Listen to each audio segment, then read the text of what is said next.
We'll call the meeting to order, 4:15.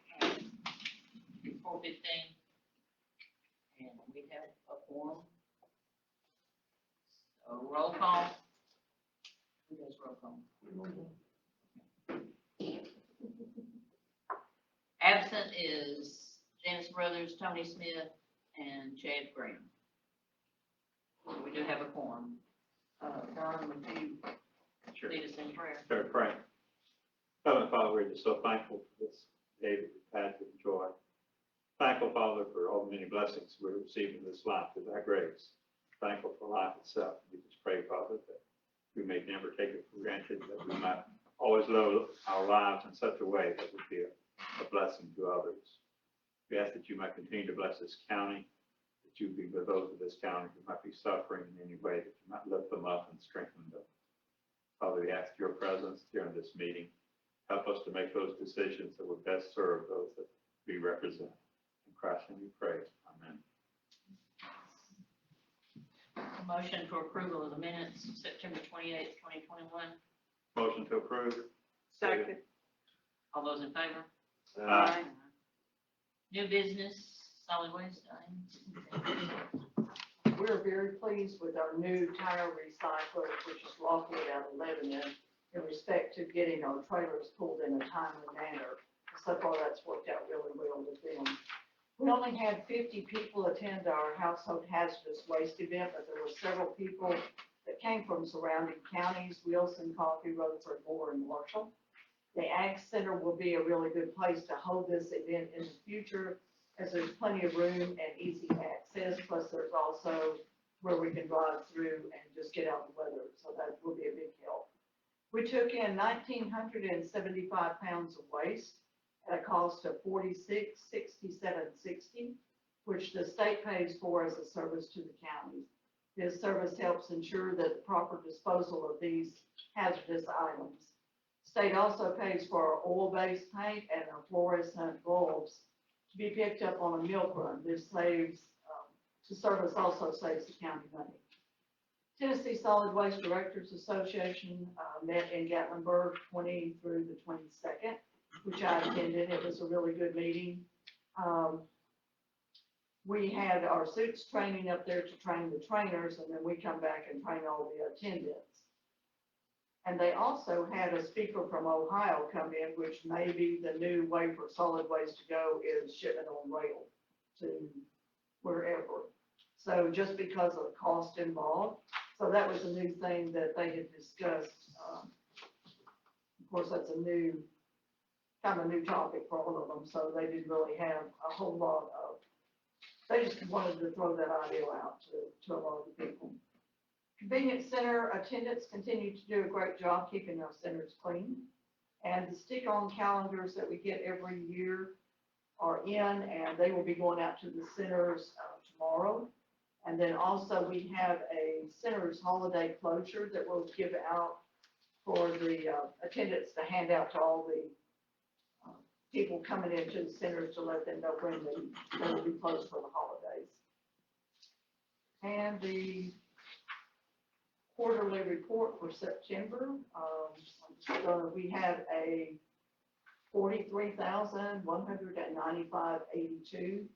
A big portion of that was scrap metal, which was 34,563. Metal is still staying up.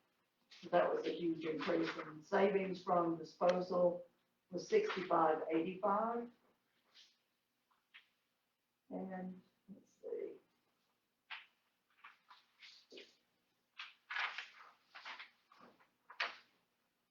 Is that Tyson byproduct? Is that kind of a one-year thing?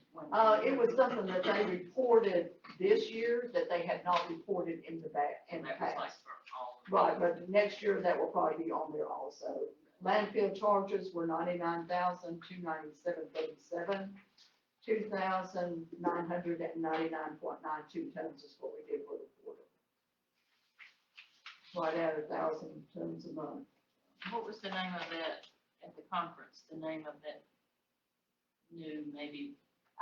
He was just a speaker. He was out of Ohio, but he was representing a railroad from up there.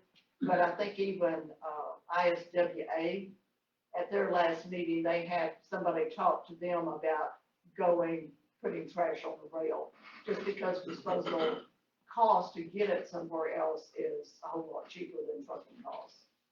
But it's just something that they're throwing out there. I think they're trying to utilize the rail service a lot more than what it has been in the past. In the last ISWA board meeting with the county, a member of the represent the county on, we had a meeting last month with all entities involved in ISWA. The gentleman that come in was from New Jersey.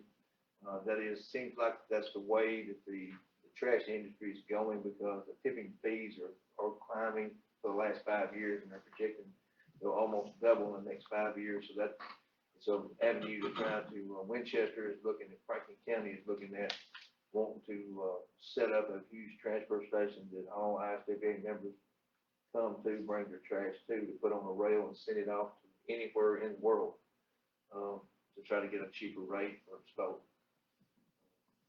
Yeah, we're very fortunate in what we're paying right now. Yes. Some of the other counties are paying like $60-something a ton, so we're very fortunate. It just aggravates me. It's not the end of the solution. It's just Yeah, moving it exactly. somewhere else. Just moving the problem. It's just moving your problem to another place Mhm. instead of doing what we need to be doing. Any questions?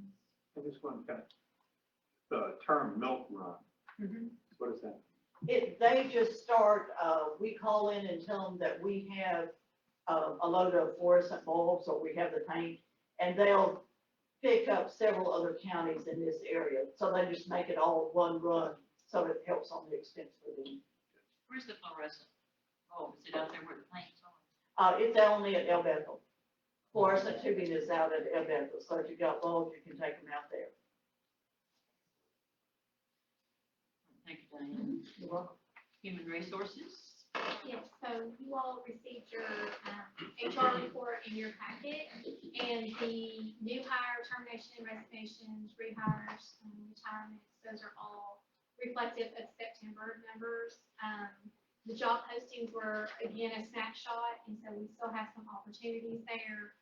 We're in the process of offer on the personal property tax clerk, that's specific with the assessor's department.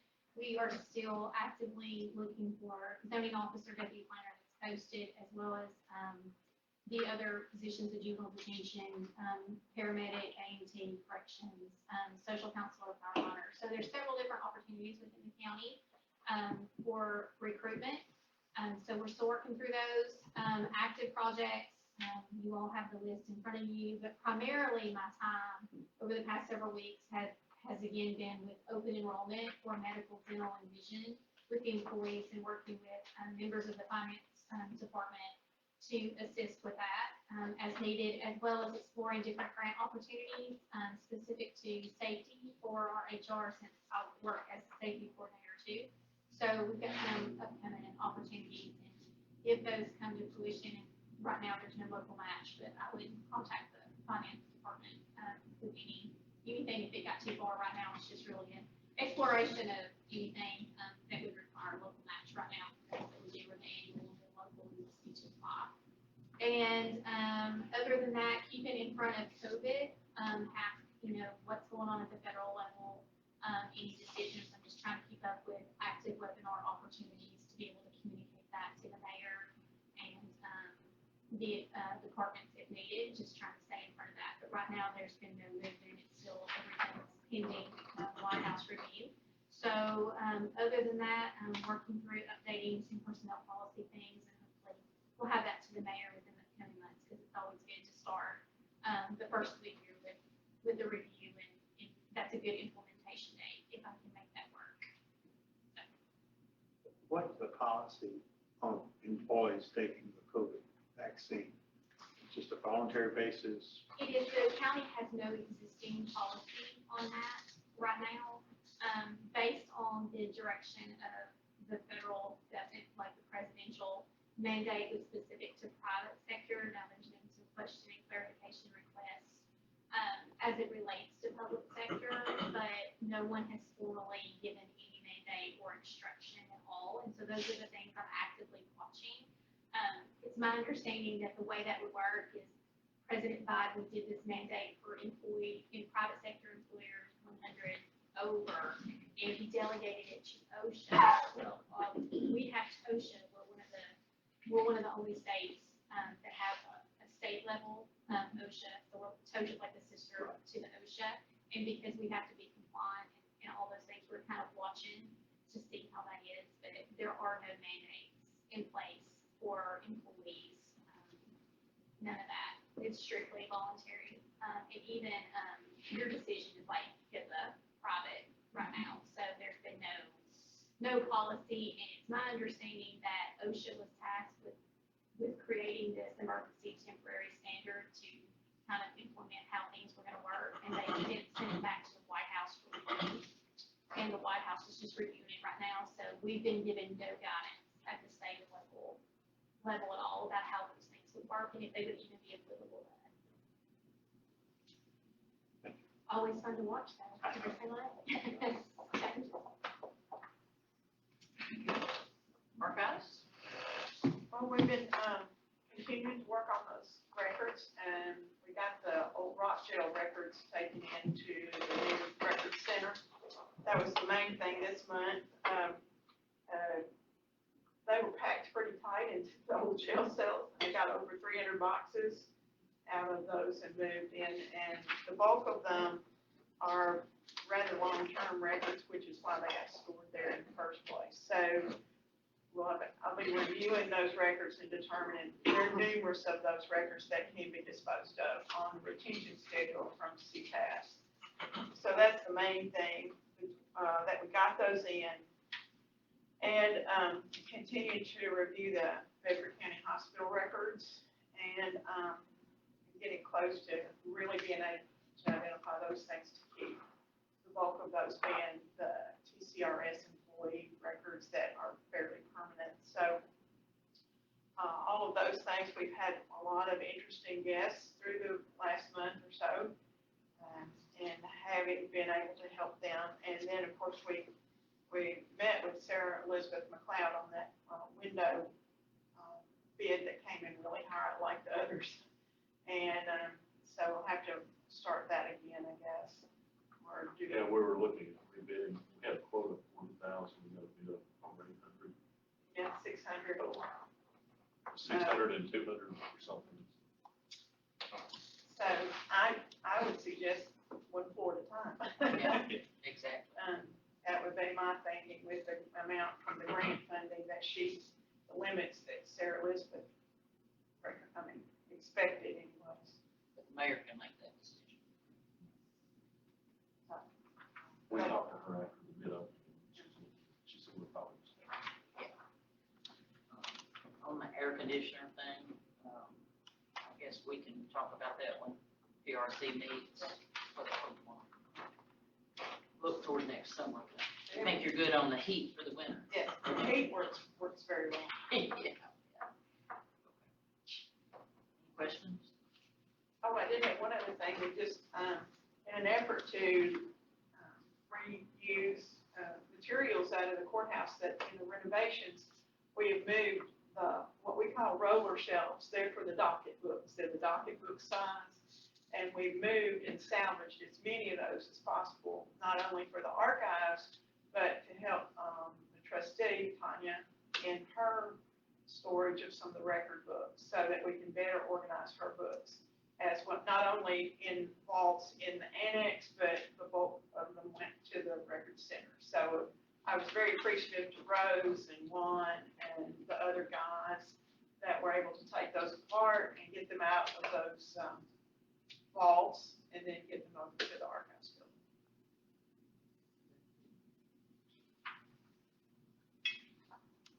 Any architect?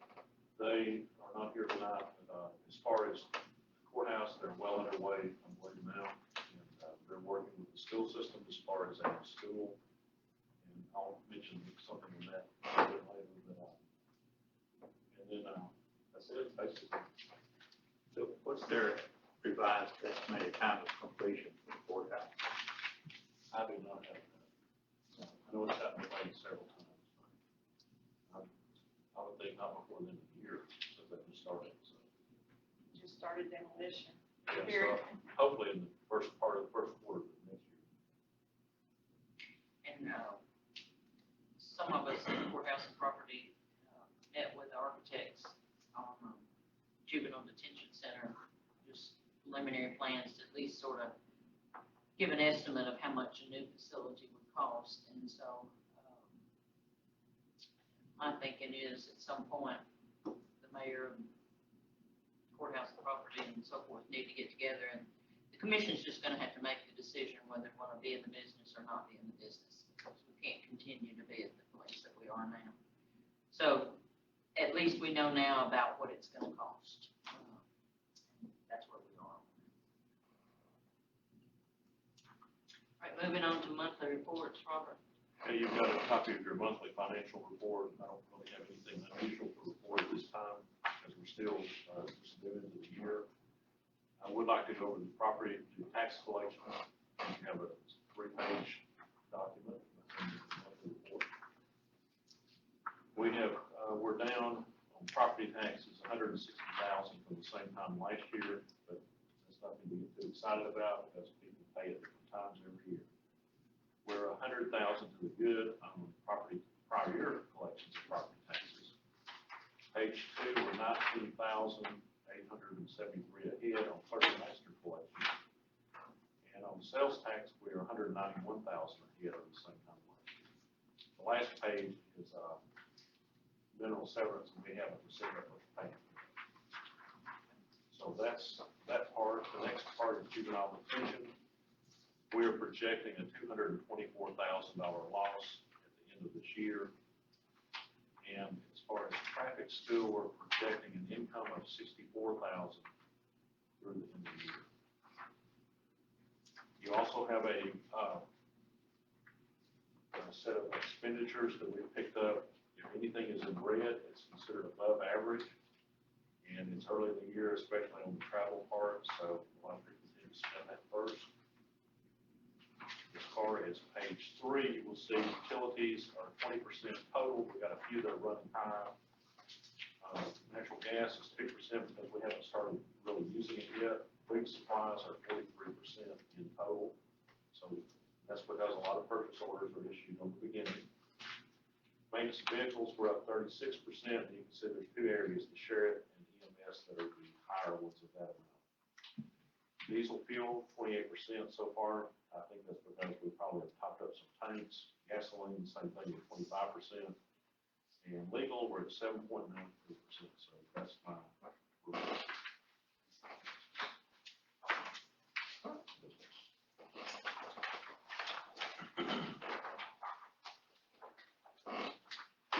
So that's all 3 of those, right, Robert? No,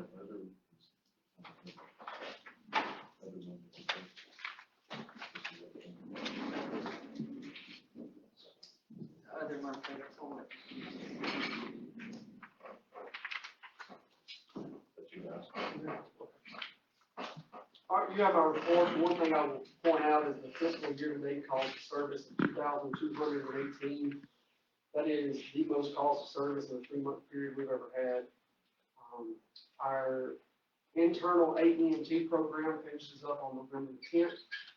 We have, I believe, 7 in that class.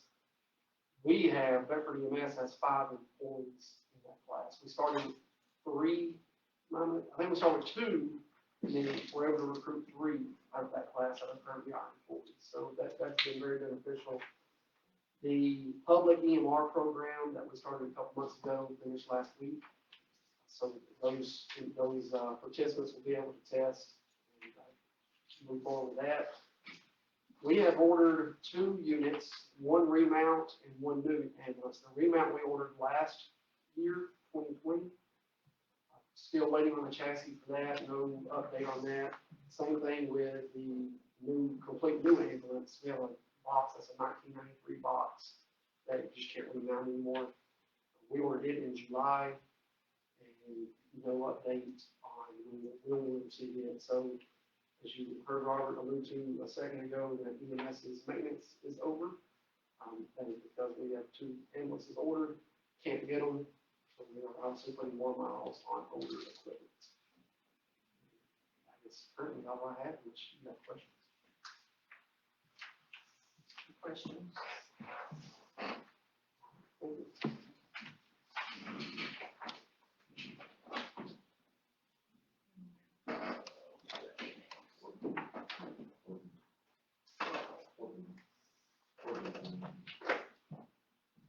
quarterly financials. And this is the same information that was in the monthly, it's just summarized by quarter, and it needs to be approved for the commission. So do I have a motion to send the reports to the commission? Also move. A second. Six. All those in favor?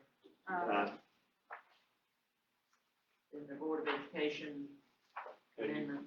you have an amendment, and on page 1, you'll see a summary of the revenues. We've got Safe Schools grant, the STS grant, LEAPS grant had an adjustment, we have refunds.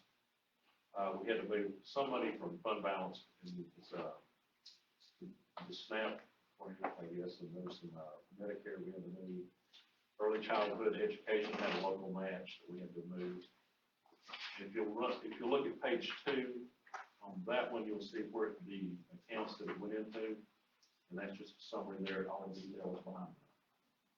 So, if there are any questions, we'd like to answer.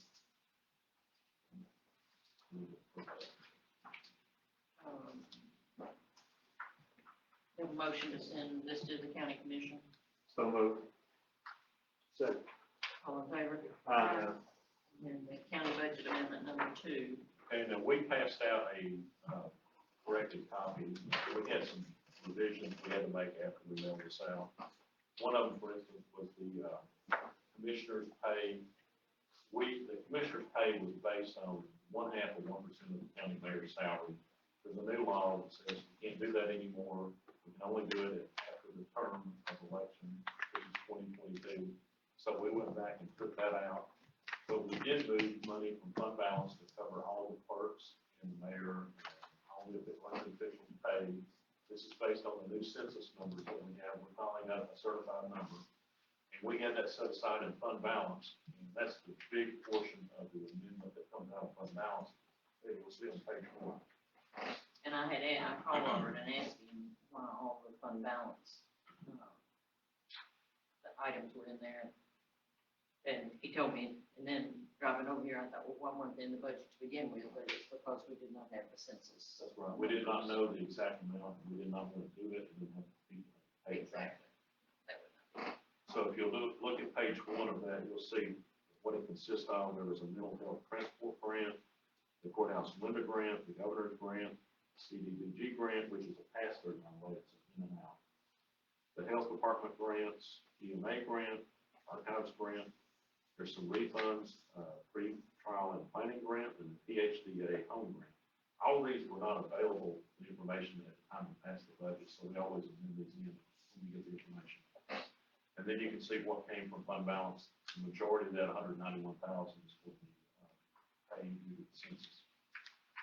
And if you look at page 2, you'll see where all of that goes in all the different accounts. And if you see a lot of 11s, that's what Lynn was talking about.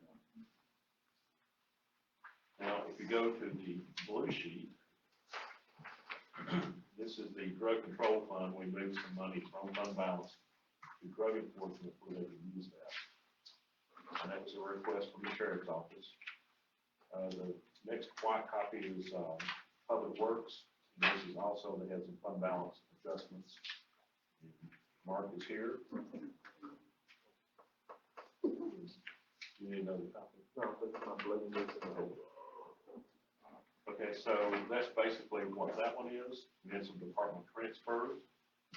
The green copy is debt service, and we had to pick up the debt refunding that we just did. We had to show the revenue and the expense. It's a wash, but you'll see a large number in there for that reason. And the next set of white pages, is the school capital projects fund. We did a department transfer. This is so that the architects can do due diligence on the new property. So we had some money there, and that's what it's being utilized for. The yellow copy is the county capital projects fund. And I don't think we just had some department transfers. So that's the amendments. Any questions? Motion to send it to commission? So moved. Second. All in favor? Aye. The next item is a contract that exceeds 1 year, and so we're recommending that go to the commission for approval. Josh Carney is here, and this, by doing the spectrum, we save a bunch of money on some IP phone lines, I believe. So the spectrum, so basically what we're doing here, Robert, is that contract is we had to create a new contract in order to move the existing PRI from the jail, the old jail. We have some equipment at the old jail.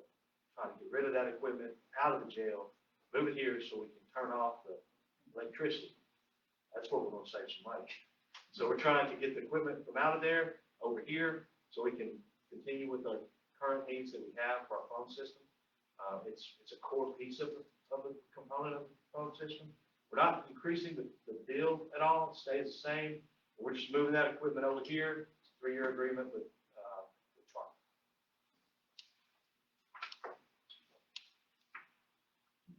Charter. Motion, Make that motion. Second. all in favor? Aye. That one also needs to be. That will go to county commission.